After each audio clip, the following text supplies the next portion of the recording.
हो गए एक और जॉब से रिजेक्ट। अब मेरे को नहीं पता भाई क्यों तुम रिजेक्ट हो रहे हो, बट तुम भी अगर एक डिजाइनर हो और अपना रेज्यूमे भेज रहे हो या अप्लाई करो अपने रेज्यूमे से किसी भी जॉब के ऊपर और अगर तुम्हें रिजेक्शंस आ रहे हैं तो देयर आर चांसेस कि तुम भी वो सेम मिस्टेक कर रहे हो जो मैं करता था पहले। 2024 में अराउंड 75% रेज्यूमेस जो है वो रिजेक्ट हो गए हैं जो कि ह्यूमंस ने देखे भी नहीं। उसमें से तुम्हारा भी है, मेरा भी है, तुम्हारे दोस्त का भी है, तुम्हारी दोस्तनी का भी है।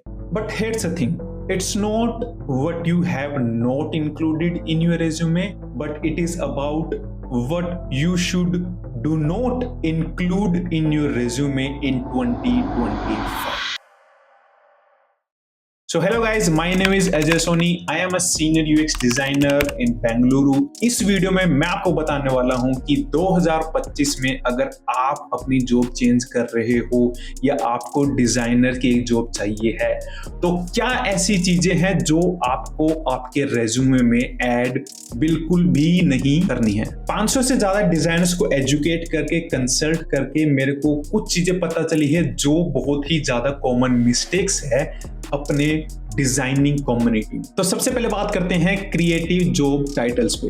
थोड़ा सोच के देखो, डिजाइन निंजा, क्रिएटिव डिजाइनर, खतरनाक डिजाइनर, कुछ ऐसे ऐसे भारी वर्ड जब तुम अपने रेज्यूमे में डालते हो अपनी प्रोफाइल के नीचे। But genuinely let me tell you, ATS does not read all these words at all.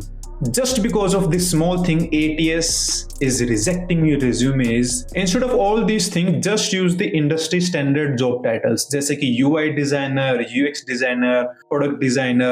Plus point ये है कि अगर let's say कि you want to show some kind of expertise, तो अगर आपको expertise दिखानी है तो आप अपने job title के साथ अपनी expertise add कर सकते हैं। Let's say कि UX designer डंडा बीच में, then edtech specialist, UX designer डंडा बीच में, फाइनेंस फिनटेक स्पेशलिस्ट। ऐसा कर कुछ भी आप अपनी स्पेशलिटी दिखा सकते हो अपने जॉब प्रोफाइल में। Second thing, project overloading. बहुत सारे प्रोजेक्ट डाल करके अगर तुम्हें लग रहा है कि भाई कंपनी वाले खुश हो जाएंगे, रिक्रूटर खुश होगा, अरे बाप रे इतने सारे प्रोजेक्ट करके भाई इसको ले लेते हैं, नहीं, बिल्कुल भी नहीं करना है।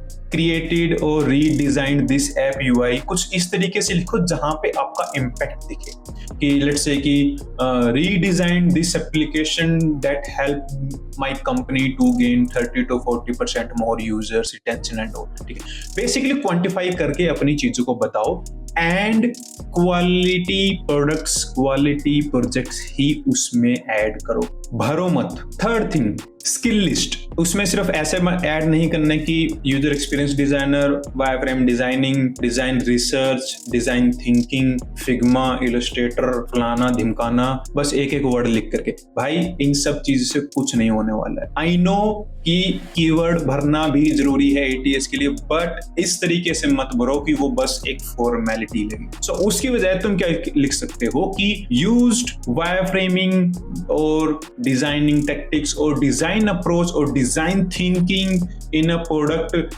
that helped me to reduce the iteration cycle. So इस तरीके से अपनी चीजों को क्वांटिफाई करके या फिर जैसा जो प्रीवियस टॉपिक में जो मैंने बोला था इसी तरीके से तुम उसको यूज करो। Point number 4, education certification. ठीक है, सो लेट्स से कि यहाँ पे दो सिनेरियोज आ जाते हैं। पहले सिनेरियो है कि जिसके पास अच्छा एक्सपीरियंस हो चुका है, you have almost 4 to 5 years of experience in UI UX designing या किसी भी डिजाइनिंग में, ठीक है, या किसी भी फील्ड में लगा लो। ठीक है, so now it's high time to exclude the education. तुम्हारा जो कॉलेज है, तुम्हारे जो बाकी जो स्कूलिंग है उसको तुम अब हटा दो क्योंकि वो ले रहा है बहुत ज्यादा स्पेस, उसकी जरूरत नहीं, क्योंकि now you have 5 years of experience.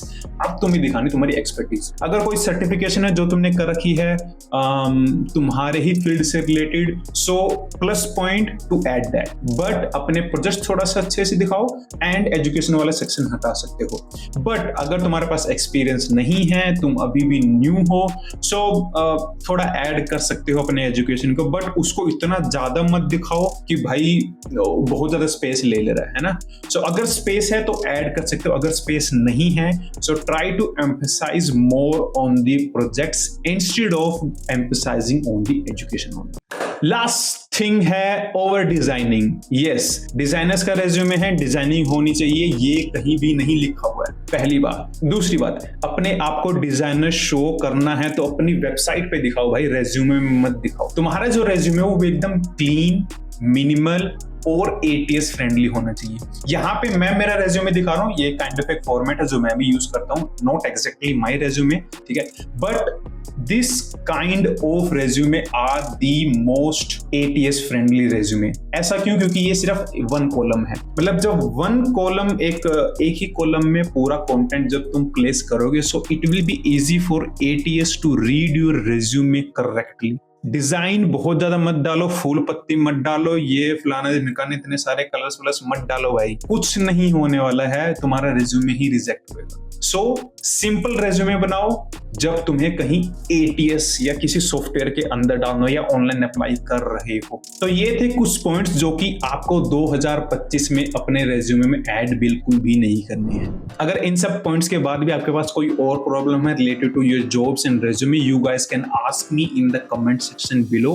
I would very happy to answer you as soon as possible. And yes, इस चैनल को सब्सक्राइब कर लेना क्योंकि मैं लेकर के आ रहा हूँ नेक्स्ट वीक एक और video only on the things that you should do for the resume. So thanks for watching this video. Bye bye.